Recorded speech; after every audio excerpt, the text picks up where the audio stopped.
গোটা দেশে স্কুল পড়ুয়াদের পড়াশোনার মান কেমন তা জানতে কেন্দ্রীয় শিক্ষা মন্ত্রক দেশ জুড়ে তাদের বাছাই করা কিছু স্কুলে ন্যাশনাল অ্যাচিভমেন্ট সার্ভে করে থাকে। শিক্ষা মন্ত্রক জানিয়েছে, পড়াশোনা সংক্রান্ত সেই জাতীয় সমীক্ষা হতে চলেছে আগামী 4 ডিসেম্বর। রাজ্যের স্কুলগুলি এর জন্য প্রস্তুতি নিতে শুরু করেছে। ন্যাশনাল অ্যাচিভমেন্ট সার্ভের পরীক্ষায় বসতে পারবে তৃতীয়, ষষ্ঠ এবং নবম শ্রেণীর পড়ুয়ারা। তৃতীয় ও ষষ্ঠ শ্রেণীর পড়ুয়ারা পরীক্ষা দেবে ভাষা, অঙ্ক এবং আমাদের চারপাশের পৃথিবী এই 3টি বিষয়ের উপরে। নবম শ্রেণীর পড়ুয়ারা পরীক্ষা দেবে ভাষা, অঙ্ক এবং সমাজবিজ্ঞানের উপরে।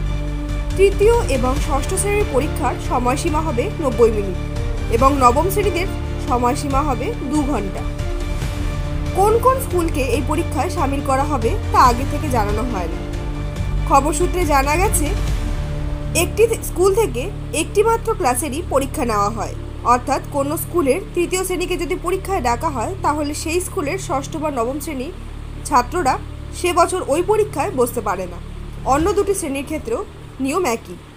পরীক্ষার দিন পরীক্ষকেরা স্কুলে আসে এবং তৃতীয়, ষষ্ঠ বা নবম শ্রেণীর যে কোনো 30 জন পড়ুয়াকে নির্বাচন করে পরীক্ষায় বসতে বলবে।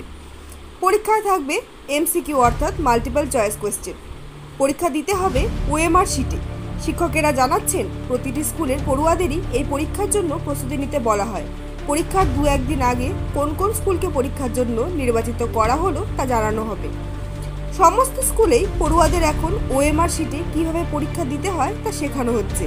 শিক্ষকরা জানাচ্ছেন, এই পরীক্ষার ফলাফল দেখে কয়েক মাস পরে দেশ জুড়ে স্কুল শিক্ষার মানের উপর সমীক্ষার রিপোর্ট প্রকাশ করবে শিক্ষা মন্ত্রক। Bureau report, news up daily.